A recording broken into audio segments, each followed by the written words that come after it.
This is your host, DeQuana Farrell. Thank you for joining me again for another episode of Queen Conversations. I'm so excited for the guests that I have today. Some amazing women that use their voices in unique ways to communicate their experience and to relate to others.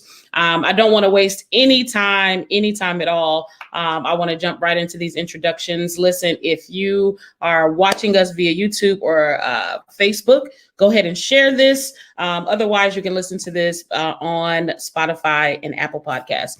Our first guest today is Monique Cheray. Monique Cheray is a media coach and video marketing strategist with over 15 years of experience as a media personality and producer for television and radio. As a former entertainment journalist, she loves interviewing entrepreneurs, celebrities, and emceeing events. She holds a BA in mass communication with the emphasis in broadcast journalism. Her passion for media stemmed from her father, who was a well-known radio personality and voiceover actor for many years. Her mother is a fashion designer and top-notch seamstress. She is Monique's first example of an entrepreneur. Taking after her father, she is a notable personality. Monique has several years of on-air radio experience and production with stations such as 90.1 KKFI, 107.9 The Foundation, and Praise 95.3. She has interviewed notable celebrities, politicians, and community leaders on local and national level, both radio and red carpet, for award shows such as the Stellar Awards. She has also written and produced television entertainment talk shows. As a media coach, Monique helps coaches and service-based professionals master their on-camera presence and video marketing strategy so that they can increase their impact and income. Through the power of video, she believes entrepreneurs have a voice and a message, and that they are able to develop the skills to flourish on any media platform. In her spare time, Monique enjoys acting, singing, writing, devouring good Jamaican dish. I hear you on that. And taking a new travel adventures with her husband. Let's welcome Monique. Hey, Monique Cheray. Hey. Welcome. So glad to have you. Thanks for having me. Absolutely. Our next guest is Christy Hunter. Christy is an entrepreneur, motivational speaker, Christian counselor, and the author of The Road to Your Purpose, Life After Pain. She is dedicated to helping you heal from the wounds that life traumas can leave behind and get you on course with the God-ordained destiny that you were created for. Having walked this road herself, Christy is fully equipped to guide and support you on your journey. Beyond the stage and public platform, Christy employs her warm and humorous personality to encourage and promote personal, mental, and relational health and wholeness, one life at a time. You will find her using her traditional and social media platforms to keep her audience engaged, empowered, and motivated to go the distance and achieve the changes they want to see. Christy hails from Ohio, where she raised her son and daughter. Let's welcome to the show, Christy. Hey, Miss Christy. Good morning. Thank you for joining us today. Thank you for having me. Absolutely. And last, and certainly not least in my book, our last guest is Chris Campbell. Campbell is a two-time graduate of Eastern Michigan University. Love my Eagles. She is a communicator, educator, writer, armchair academic with the penchant for use vintage things. She was first published in 1987 with her poem Blow, Wind, Blow, and was featured in the Flint Journal, where she's from. She's the author of a poetry chapbook, While Dwelling in the Outskirts of Obscurity, Boogie Brown, also in Eagle, Girl Publications in 2007, and has been published in several anthologies, blogs, and newspapers, including the 2019 Untold Stories of Love and Liberation. She's the 2015 NAS Creative Community Fellow. Chris loves Black folks, ethnic food, obscure soul music, and speculative fiction.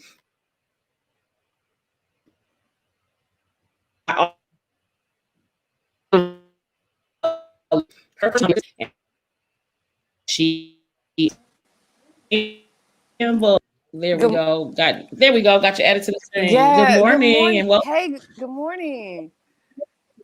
So glad to have you on the show this morning. So, ladies, I always do this at the beginning of every show. It's a this or that because I just like getting to know more about people on a personal level. So, simple questions: pancakes or waffle? I'll start with Monique. Monique first. Pancakes with blueberries. Oh, With blueberries. Okay, gotta add the blueberries.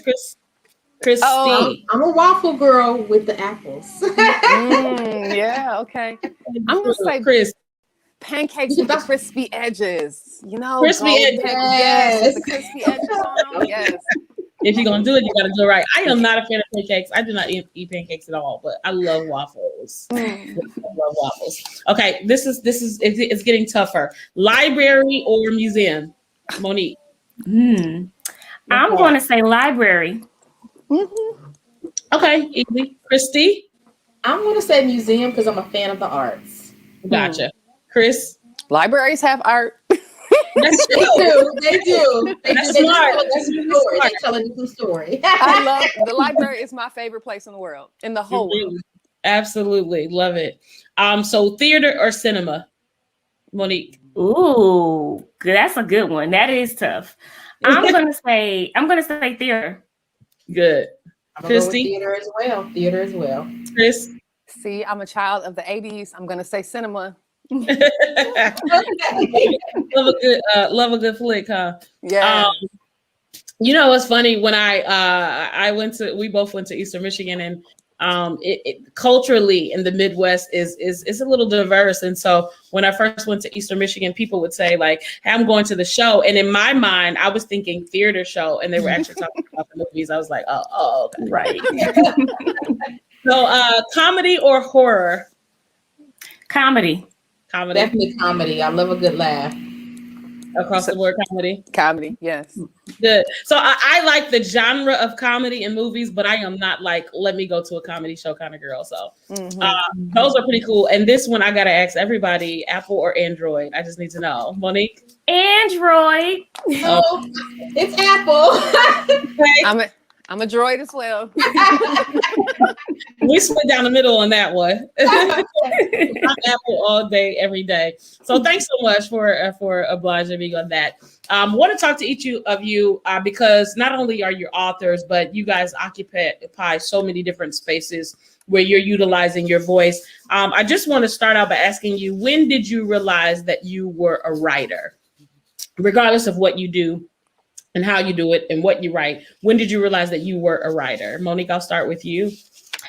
I would say in elementary school, maybe like the 4th or 5th grade. I just remember thinking like, wow, I love English. Like English was my favorite subject. I just loved how you can just like create a world with words. And so from that point, I started writing like little bitty love songs, like at 4th grade, right? But I started writing, like little songs. And so I would say at that point, that's when I realized I was a writer.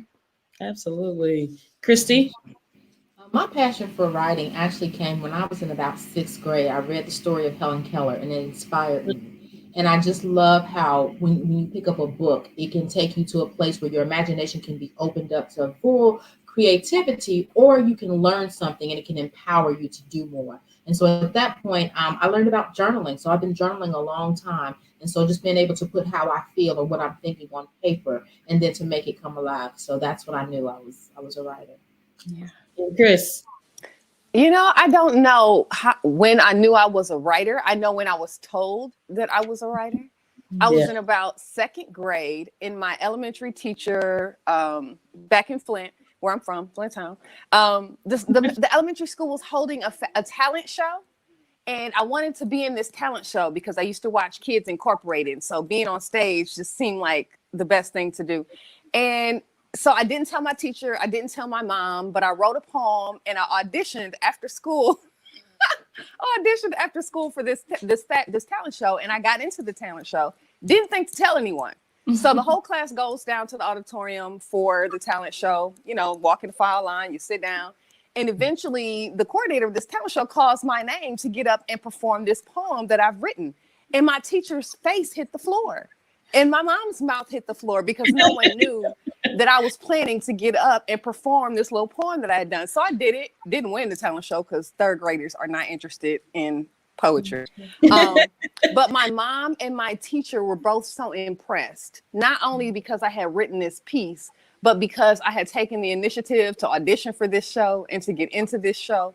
And my teacher started saying, "You're a poet and you know it. You're a poet and you know it," right? Like the set motivation, and it never left. So I don't know if it was getting on stage and being impressive for a second grader, or if it was the fact that I wrote my own material and then got on stage. But something bit me that day, and it's been over ever since. That's amazing. So some of you denoted that, you know, your writing was public. Christy said you journal, and so it's private. How much of what you write is for public consumption? How much of what you write is for you? Monique? You know, like Christy, I do journal as well, and it's really therapeutic. I would say a lot of it is private.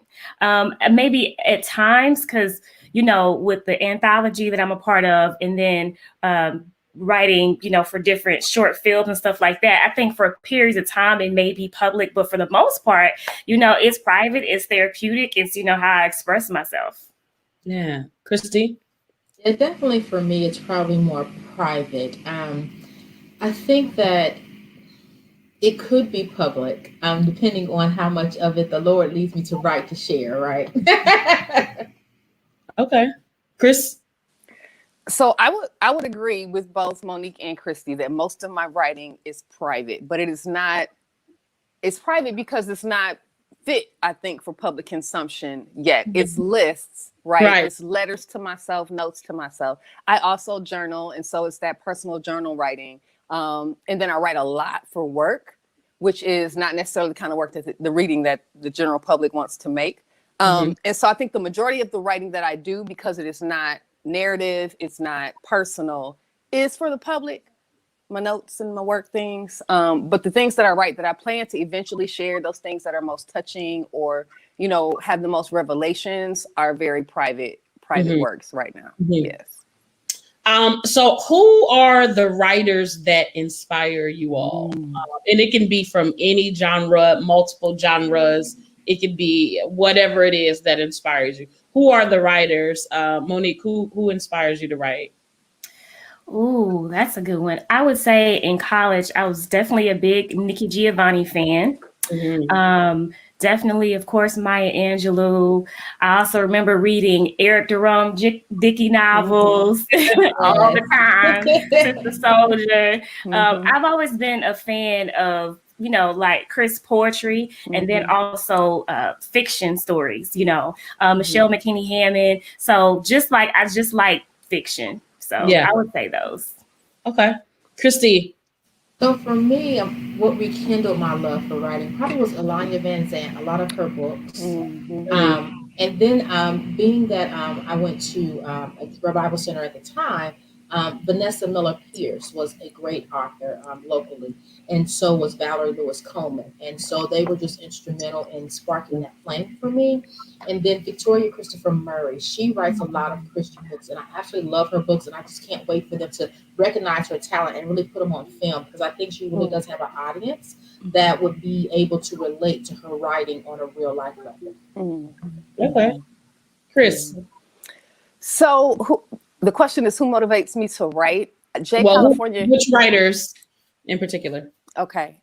J. California Cooper moves me to tears and makes me feel like I can do it. She's may she rest in peace, was an amazing fiction writer, short stories, short anthologies, amazing narrative. She's got a beautiful eye. So J. California Cooper is one of my favorites. Alice Walker is forever and ever, always, like patron saint of women's work, right? And so she's one that motivates me to write. And then lately there have been several Black female speculative fiction writers that have me thinking very futuristically and make me want to try my hand at, you know, something with some spaceships or some aliens or something. And they would be like Nalo Hopkinson, N.K. Jemisin is another one. Those are some of my favorites right now. That's where I am, the space that I'm in right now. Yes, we need more sisters in the sci-fi space. I would actually read it. There are so many that are emerging. It's amazing. Love it. Absolutely love it. This is a random question that I do have though. If there was a writer that could write your story, who would it be? Ooh.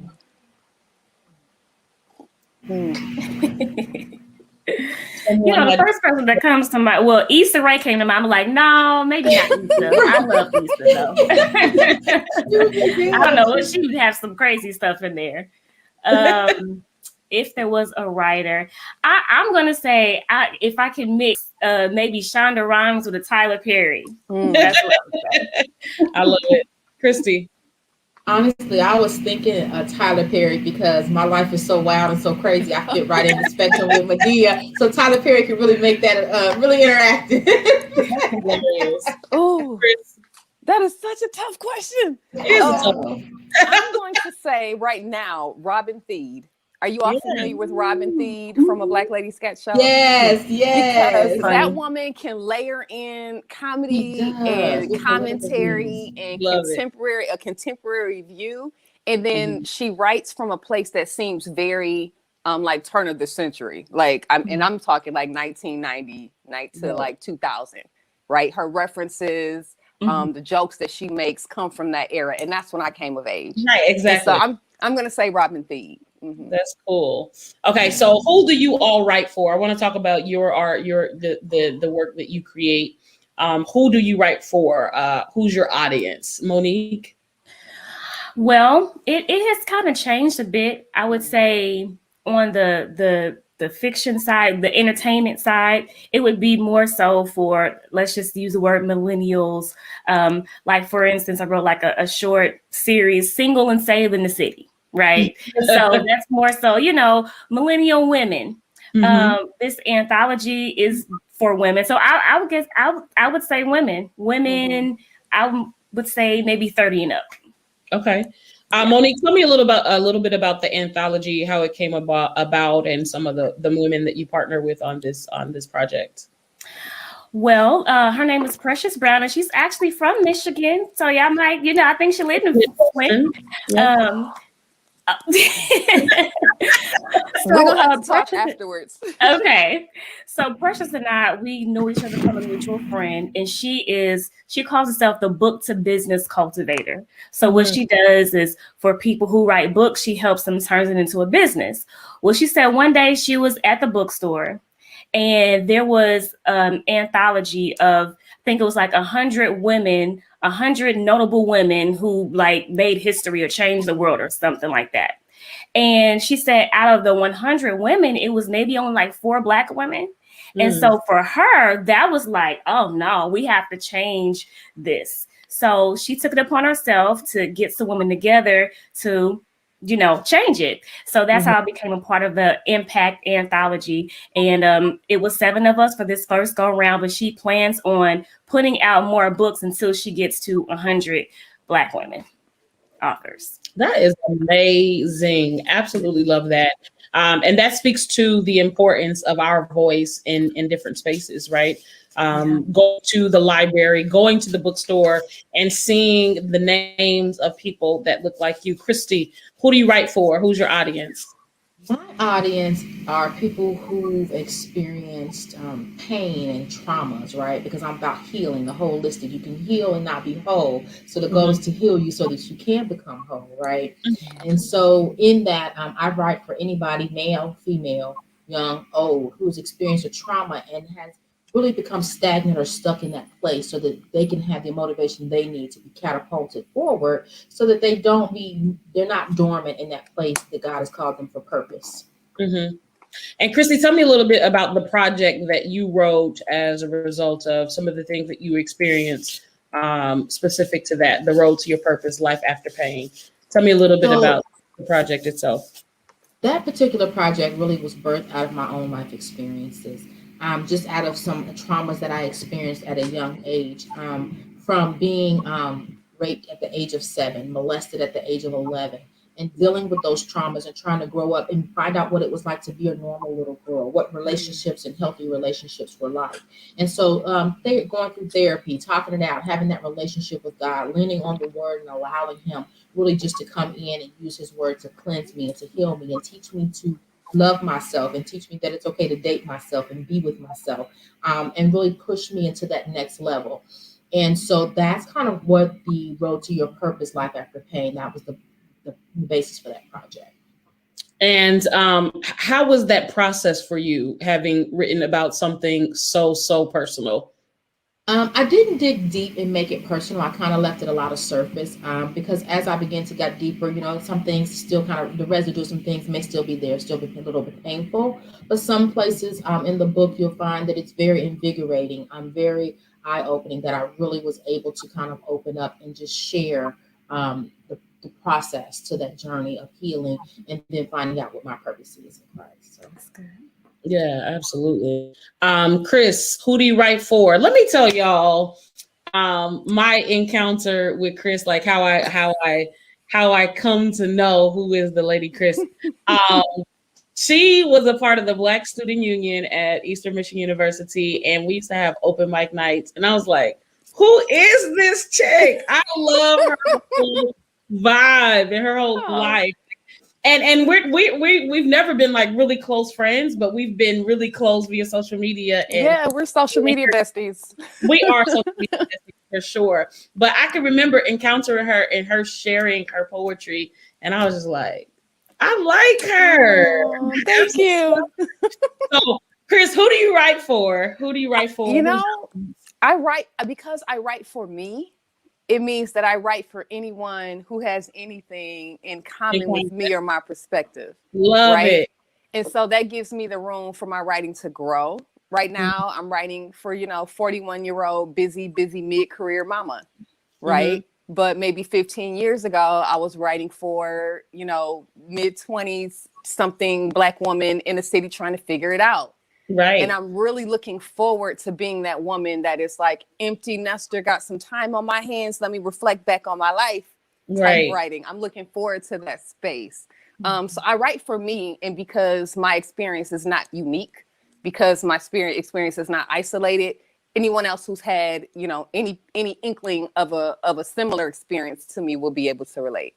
So you've seen your writing evolve as you've evolved as a person, because that's the audience that you write for. I absolutely love that. And I feel like that's the way that relationships are built, through writing. You know what I mean? Like you sharing something in that quiet little dark space back in undergraduate, you know what I mean? Made that connection with us. And I absolutely love that. So what genre do you all write at this time or in time past? What genres do you write or have written for? Monique, we'll start with you. So right now it's nonfiction. Impact is an anthology, so it's real life stories. So it's nonfiction, but I still love like fiction, entertainment. Just kind of creating stories as well. And so, like you said, you kind of evolve, but that part of me is still there. So, I got something cooking up for that specifically. Stir it up. Yeah. What about you? So me, I'm the novice in the room. So I'm in a room with a whole bunch of professionals. So it's good that I get to take in this energy and this information. So as I prepare for the next book, I can kind of, open up a little bit more. But mine is probably just Christian nonfiction. And then just that wisdom literature to, about growth and self-development. Cool. Chris. So I fancy myself an essayist these days. Okay. So kind of this kind of creative nonfiction that Monique mentioned, narrative memoir-based fiction that happens to be, humorous. In the past, I've been a poet, have written academic writings. For my day job, my writing is all, policy and press releases. But personally, I think it would be creative nonfiction. Okay, cool. So I want to talk about you all and others, why it is so important to hear the voices of Black women in written form. What's the importance of it historically, current day context and what you think that will mean for the future. Chris and Christy are both moms, and I want to talk about what that means for the young women that you're raising, and Monique too. But I want to talk about that voice, what that voice has been, what that voice is today, and what it will mean for the future and why it's important. So Monique, I'll start with you. You know, because we're so unique, we're so layered, and I want us to be able to tell our own stories, you know, because we just have so much to tell. You know, just kind of listening to your aunties and your grandmas, and you know what I mean? It's just so rich. And I just feel like, you know, when other people try to tell our stories, where are they getting this from? Are they getting it from us? Are they creating this? You know, we just have so much to tell. And so, as it has been said before, we evolve, and I just feel like we're just so layered and unique. And so we just need to show the beauty of what that is.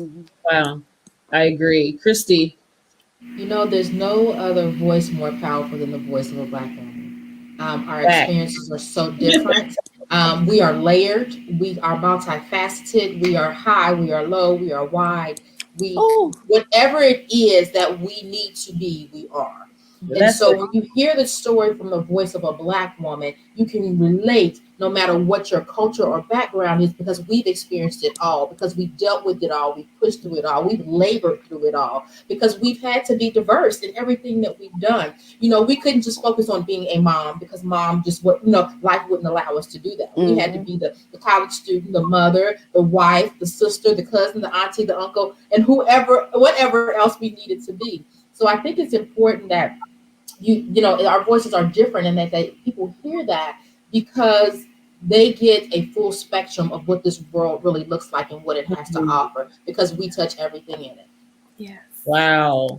So I just heard you say Black women are everything. everything. I mean, think about it. Christy, let me tell you at what point that statement you just made hit me. Like when she said we labor through it. Like that hit me. We do. We labor through it. And that is such a reality of life, and what we as Black women have endured and endure on a regular basis. So that is crucial. Chris. So I've been over here writing down things that Christy has said. So she had me at the road to your purpose, okay? So yeah, I think they all summed it up really well. And I will only add that our existence is resistance. We have been here, we are here, we will be here. But in order for that impact, in order for the world saving, miraculous responses, push up our sleeves, we'll take care of it. In order for that to be communicated to the future generations, in order for our daughters and our daughters' daughters to know that, we have to document. So for me, I think it's the documentation. It's why I love social media. It's why I love blogs. It's why I love things like this podcast. We are documenting our existence, thus our resistance in real time. And so it's important. And so these layered stories, these laborious stories that we all have, these varied and non-monolithic stories that we all have, it's so important for us to write them down, to record them, to retell them orally. It's important for us to catch our dialects. Our dialects are changing. Zora Neale Hurston wrote down Black dialect, you know, in the 1920s and 30s and 40s because it sounded a specific way. It's changing now because of the different spaces that we occupy. Twitter and Instagram and Facebook has changed the way that we sound and the way that we speak. We got to put that down on paper so that the future will know what we sounded like and what we looked like and what our stories felt like, right? And so documentation so that our resistance and our existence pushes forward. That is so amazing. And Chris, I want to talk about specifically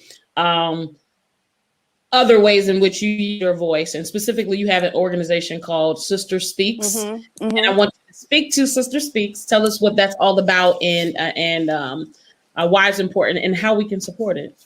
Sure, certainly. So Sister Speaks began as my graduate work, and it was just a workshop that I planned to do with a group of middle school girls because I found that we have lots of organizations that offer mentorship, that offer business savvy, that offer etiquette, that offer leadership development, but there was nothing that spoke specifically to our voices, right? And so Sister Speaks was an interactive, theater-based, rites of passage-based program that I could deliver to middle school and high school girls to help empower their voices, to help them advocate for themselves. Only it's fun, right? We're doing video games and we're doing icebreakers. And so you don't even realize that you are, that you're learning these skills that you'll be able to use later, right? So that's what it started. That's what Sister Speaks started as. It has since evolved into like a public speaking coaching space for young people and for adults. It has evolved into like college preparatory courses. I've done, you know, you want to get into college, you got to do these scholarship letters. Let me help you get these letters together. Let me help you get these scholarship packets together. Let me help you get that valedictorian speech prepared, right? So it started as a program for girls. It has evolved into sort of a coaching business for young women and for adults. And so that's what Sister Speaks is. But it was just really important to me for us to acknowledge those voices that aren't always pushed to the front. The little shy, quiet girl in class that the teacher ignores or doesn't pay attention to because she doesn't make no noise. Or the really loud foster. Oh, this young lady that was just shot by the police 4 times in the chest, Micaiah, is a Sister Speaks girl because she is a foster child. And so what you see is loud and angry and violent. And you assume that she don't give a about the world, but that's not the case. You don't hear her. And so Sister Speaks was also designed to help your Micaiahs shape their voice in a way that makes them heard. And that particular story is heartbreaking to me because I know her. Because I've seen her in classrooms. I've seen her in group homes, right? And even women like us, Black professional women, we write them off. We write her off because she loud and she ghetto and she hood and she more concerned with her lashes and her inches, right? But she needs us. Just like she needs us just like, your Del Sprite or your Arcanet or your ACAT or your, any other, your youth group at the church. She needs us more than those girls need us.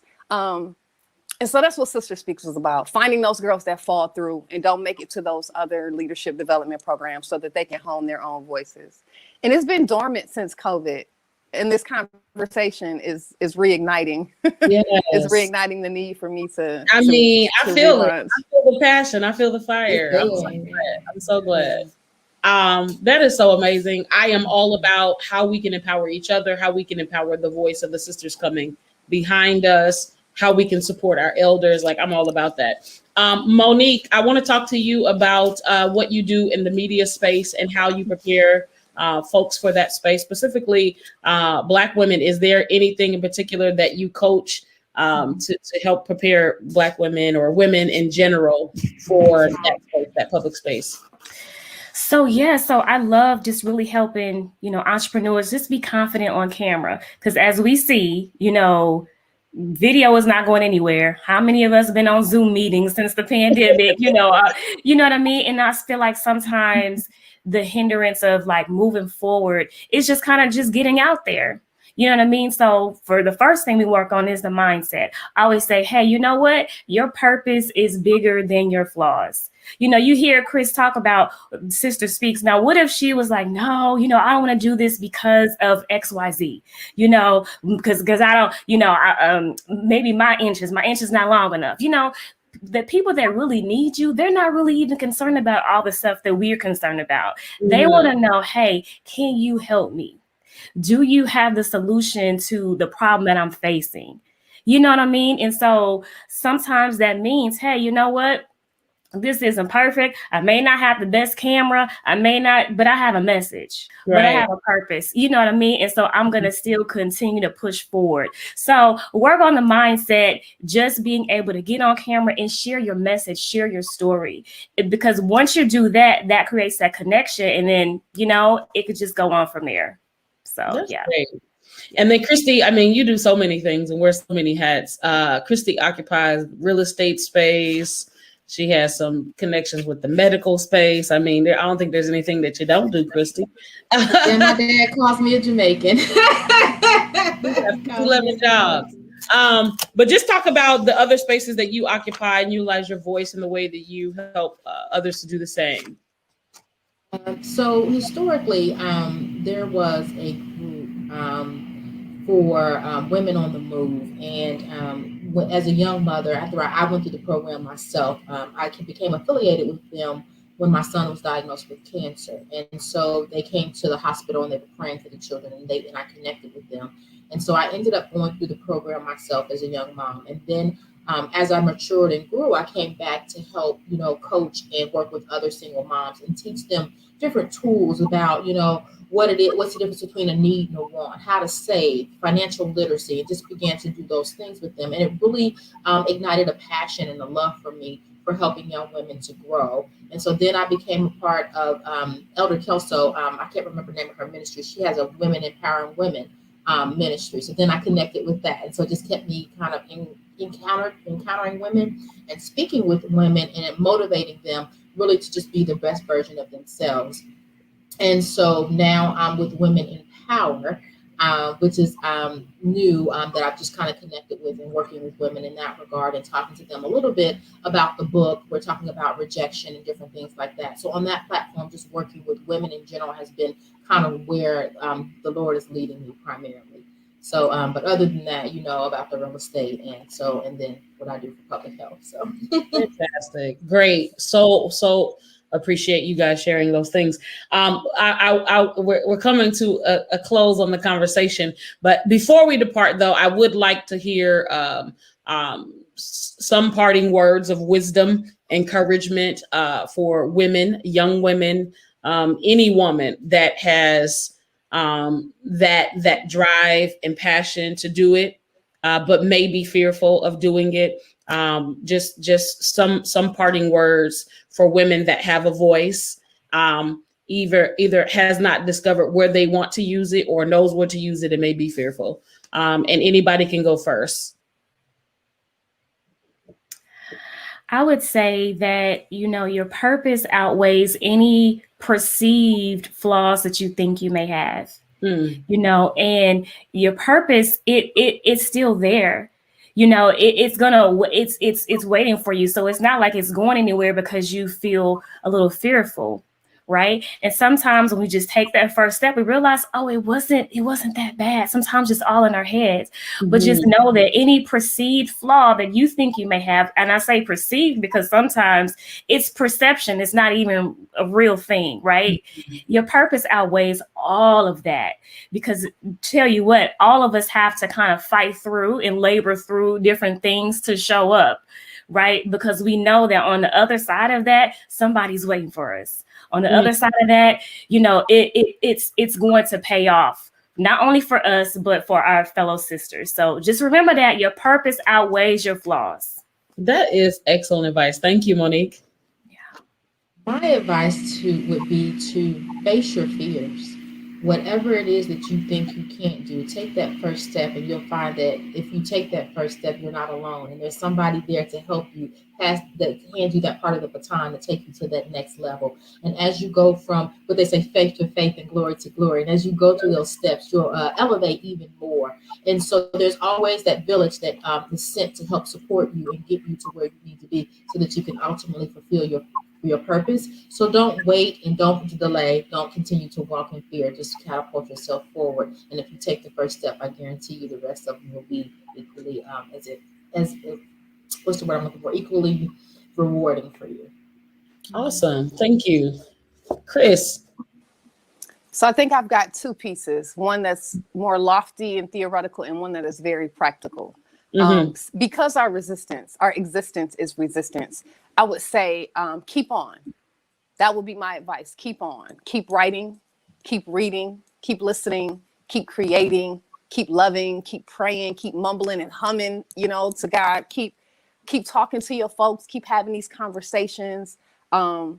Just keep on. The time is going to pass. You're going to grow older, as for as many days as God gives you, but keep on, don't stop. So that would be my first advice, or words of wisdom. And then in a more practical vein, how do you keep on?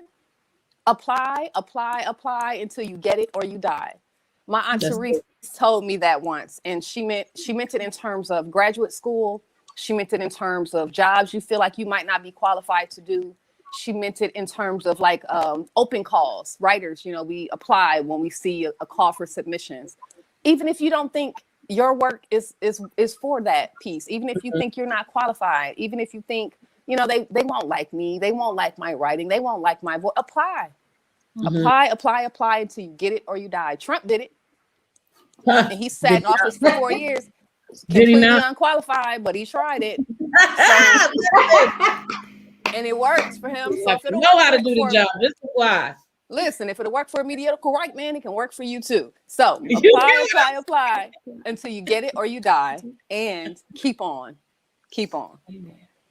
Thank you so much. I'm so full from this conversation. Like my cheeks hurt from just smiling because of all of the everything that you all shared and how inspiring it is and how much the work you do is inspiring.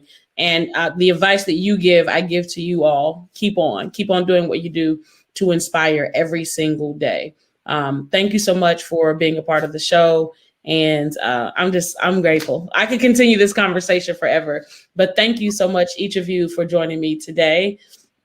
And would love to have each and every one of you back on the show. We're going to close it out. I am so glad that we had the opportunity to talk to these amazing women. I mean, their stories and just the things that they've been able to overcome and the ways in which they've used their voice and encourage others to use their voices. Listen, you got to share this. You got to share this. You got to share this with somebody that needs to hear it. We appreciate you, and join us the next time on Queen Conversations. Come on, ladies, let's join in. Talk about life, faith, and beauty, and so much more.